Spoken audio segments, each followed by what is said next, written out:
Seorang pemerhati politik dan kebangsaan, M. Rizal Fadilah, menulis sebuah artikel di Bandung, Jawa Barat, yang beliau publikasikan pada Selasa tanggal 29 Agustus tahun 2023.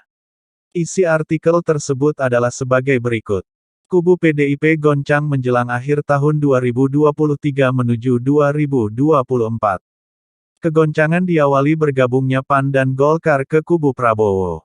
Artinya kubu Partai Gerindra menjadi koalisi terbesar bersama Partai Golkar, PAN dan PKB. Sementara koalisi pendukung Anies Baswedan sudah memastikan 3 partai yaitu, Partai Nasdem, PKS dan Partai Demokrat. PDIP yang hanya berkoalisi dengan PPP, terancam pula. PPP siap untuk hengkang, terbayang jika PPP bergabung dengan Koalisi Perubahan, maka komposisi menjadi Koalisi Indonesia Raya 4 partai, dan Koalisi Perubahan untuk Persatuan 4 partai pula. PDIP praktis tinggal sendirian. Kondisi ini menggoyahkan dan dipastikan membuat PDIP panik. Mengusung Ganjar Pranowo sebagai capres, ternyata tidak menjadi magnet. Koalisi besar yang diharapkan ternyata tidak terjadi. Jokowi sang petugas partai PDIP, justru menjadi faktor pemecah dan penggumpal dukungan kepada Prabowo. Jokowi yang kecewa Ganjar direbut Megawati, memang berkhianat dengan bermain-main mengguncang-guncang PDIP. PDIP wajar murka setelah ternyata, kader-kadernya mulai ada yang membelot ke Prabowo. Ada Effendi Simbolon, ada pula Budiman Sujatmiko. Budiman akhirnya dipecat dari keanggotaan PDIP. Dosa beratnya adalah mendeklarasikan Prabowo Budiman di Semarang. PDIP tentu akan berjuang habis-habisan agar Jokowi dapat kembali ke pangkuan komando partai. Namun hal itu tidaklah mudah, karena Jokowi sudah terlalu dalam membesarkan Prabowo. Prabowo sendiri telah nyaman bersandar kepada Jokowi.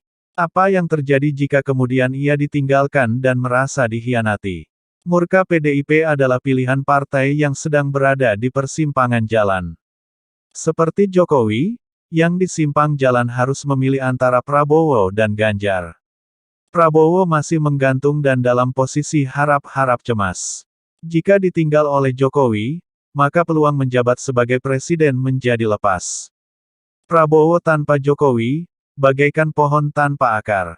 Pemecatan Budiman Sujatmiko adalah bentuk murka PDIP, sebagai peringatan serius untuk siapapun kader, yang berani membelot. Pertanyaan yang muncul, adakah pemecatan ini akan berefek domino sampai pada pemecatan kader lain, termasuk juga sang petugas partai Jokowi. Jika hal itu terjadi maka betapa hebatnya PDIP. Memecat seorang presiden. Pilihan bagi PDIP dalam kaitan gejala Jokowi yang mendukung, bahkan menggiring kepada Prabowo, adalah memaksa Jokowi untuk kembali mendukung Ganjar Pranowo, atau segera memecat Jokowi. Tidak ada pilihan lain. Murka PDIP adalah langkah untuk menjaga wibawa sebagai partai pemenang pemilu, sekaligus upaya serius untuk tetap mempertahankan kedudukan sebagai pemenang pemilu tahun 2024. Tentu masih ada harapan, kalau PDIP memiliki nyali untuk memecat Jokowi. Nyali banteng yang berhasil melawan ketakutannya sendiri. Pilihan dari hidup dan mati. Ketika sang paman Claudius membunuh ayahnya lalu menikahi Gertrude ibunya, Hamlet berujar dalam kesedihan dan kepedihan, "To be or not to be, that is the question." Menjadi, atau tidak, itulah pertanyaannya. Hamlet terlalu lama bertanya lalu terlambat membunuh Claudius.